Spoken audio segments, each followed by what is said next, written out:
Балыкчы Барскон Каракол каттамынын курулушу 2021-жылдын август айында башталган. Ошондон бери жол салуу иштери уланууда. Чоң арыктар өткөн аймактарда түтүктөрдү жайгаштыруу иштери жүрүп жатат.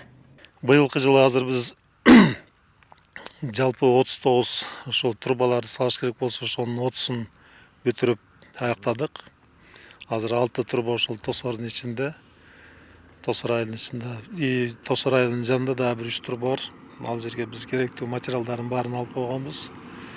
Азыр бул жактагы жер жумуштарын бүтүрсөк, анан кийин основной фронт работа ошо Тосордун ичи, анан кийин ошо трубаларды бүтүрүп чыгып кетейин деген ниетибиз бар. Каттамдын 25-чакырымына чейин толук жасалып жол ачылган. Андан улай жолдун астыңкы үстүңкү катмарындагы иштер жүрүп, жумуш уланып жатат. Азыр Барскон менен Тамганын ортосуна 3 чакырым асфальт салынууда. Азыр Кудайым буйрса асфальт басылып атат. Асфальт азыр Кудайым буйрса 3 километр басабыз бүгүн. Анан калгандарын ошо кете беребиз, басып жүрүп отурабыз. Азыр партия 70 техника неме кылып атат, иштеп атат. 75 рабочий жумушка кирип жумушта.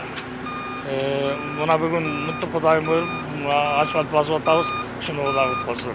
Стратегиялык жол 5 бөлүк менен жасалууда. Курулушка катышып жаткан компанияларга участоктор бөлүнүп берилген. Негизгисин ата мекендик компания колго алып 2026-жылы аягына чыгаруу милдетин алган. Жай айларынан бери Барскон Каракол жолунда бак дарактарды кыюу иштери жүрүүдө. Бак дарактарды кыюу иштери маалында маал менен жолдор жабылып, техника безопасности боюнча токтоп атат машиналар. Жол жүргүнчүлөр бир аз тоскоолдук жаратып коюп атабыз. Ал үчүн элдерден кечирим сурайбыз. Анан бу бак дарактарды деп 35-тин айткан жерлеринде түшүрүп берип, деловой жыгачтарды, майда бутактарын, отундарын бүт карапайым элдер ташып атышат, өздөрү алып кетип атышат. Инвалидтерге жеткизип берип атабыз. ФАП, больница, мечит, мектептерге чүрүп берип атабыз отундарын.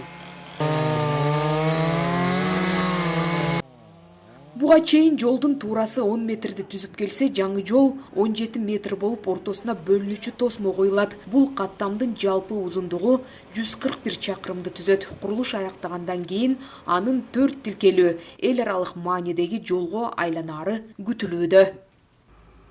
Жазгүл Сатаева, Жакшылык Чортонов, ЛТР, Ысык Көл облусу.